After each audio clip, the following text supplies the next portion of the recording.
I don't know you. I don't know some clown named Gags. Go ahead, go see what you gotta do. Get out of here. Carl! Go ahead, get the fuck out of here. Hold it. All right, all right. Jesus Christ. Oh. All right, do what he says. Do what he says. Lay down. Go ahead. I am the last guy in the world that you want to fuck with. Welcome to Cal Cinema. This is Thief.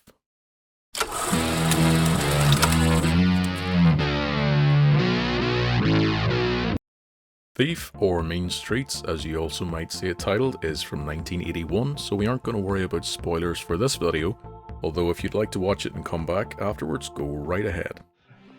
You got it. So, this is one of those movies that was on my radar to watch for a while, and in fact last night was just the second time that I caught it.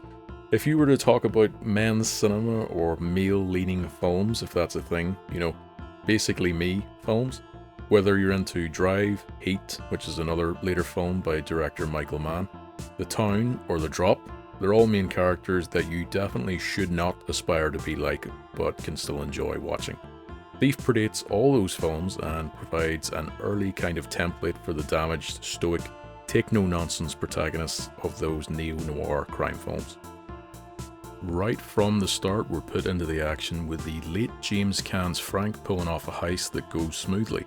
He's a safecracker, and a damn good one.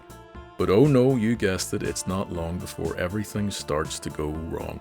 James Caan plays Frank with the same barely controlled temper that he likewise does with, of course, Sonny in The Godfather and even Walter Hobbs in Elf. Basically, Jimmy had the hothead role down to a fine art. Me, the Emperor, this guy Scott, you'll meet him, he's awesome, and James Caan. I'll be your friend if you let me kick your ass. Frank is, even by today's standards, a very successful thief. He stays under the radar and he has several businesses to act as a front for his illegal activities. But he still has his problems. There's his old prison mentor that reaches out for Frank's help in getting him out. Cue a random, surprisingly good turn by country singer Willie Nelson.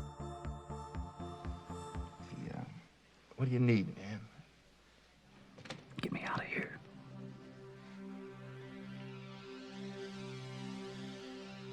10 months, son. You're on the street. Yeah, you know Doc Shelton? Yeah. Little bastard. He's killed more guys than the electric chair. Yeah, well, I got angina, something. And I'm not gonna last 10 months. And I don't want to die in here, Frank. Not in here.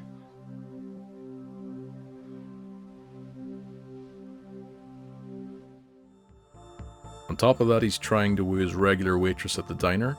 He's dead. That is good because he's an asshole. There was a lot of love in the beginning. The guy was an asshole. There was love in the beginning. Big asshole. Smooth. And finally, the central struggle of the film is that Frank is drawn into working under Chicago mobster Leo.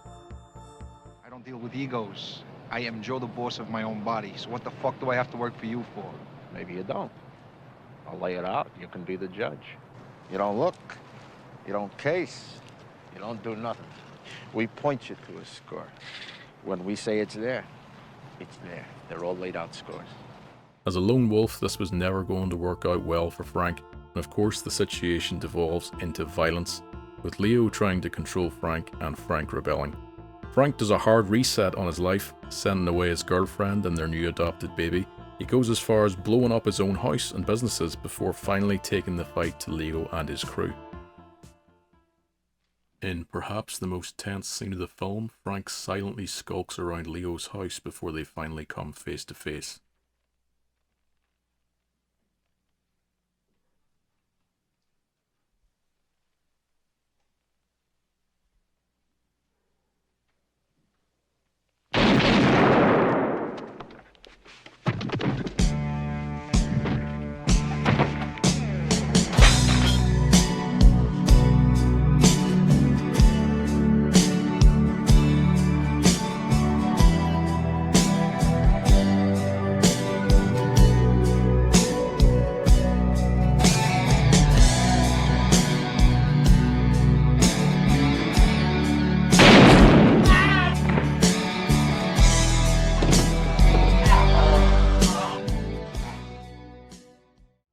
Even outside of the action scenes, the film looks beautiful.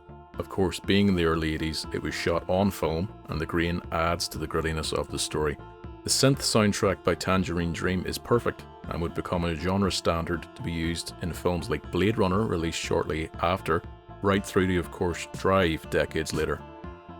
What I took away from Thief in the end is that Frank's story is about a man who at all costs refuses to be controlled. As someone living on the edge of society, he will ruthlessly defend his right to chase his underworld version of the American dream, and God help anyone who gets in his way. Thief isn't as loud or as exciting as other heist movies, but I don't think it's the action that's really the point. I think it's about this window into Frank's life and how he's ultimately left damaged by his work. He has little meaningful connections to other people, and what ones he does have are lost. He's forced to make Jesse leave, and David dies before he can even try to help him. No matter what Frank's plans are to maybe live a better life or settle down, he can't escape his own nature as a criminal, and in that Frank is one of the great anti-heroes. You can admire his ruthlessness or his natural ability to rock a sick leather jacket while wiping out a house full of mobsters, but you don't want to be a thief like this. So, what's the verdict on Thief? Well, it holds up well after all these years. The plot is darkly compelling, and it looks and sounds great as an early prototype for the kind of movies Mann would later come out with. I'd score Thief an 8.2 out of 10. So what do you think of Thief? Did Frank's prison stories hit you hard, or did you want to see more scenes of guys getting blown away? You can let me know, and be sure to like and subscribe and come back again to Cal's Cinema.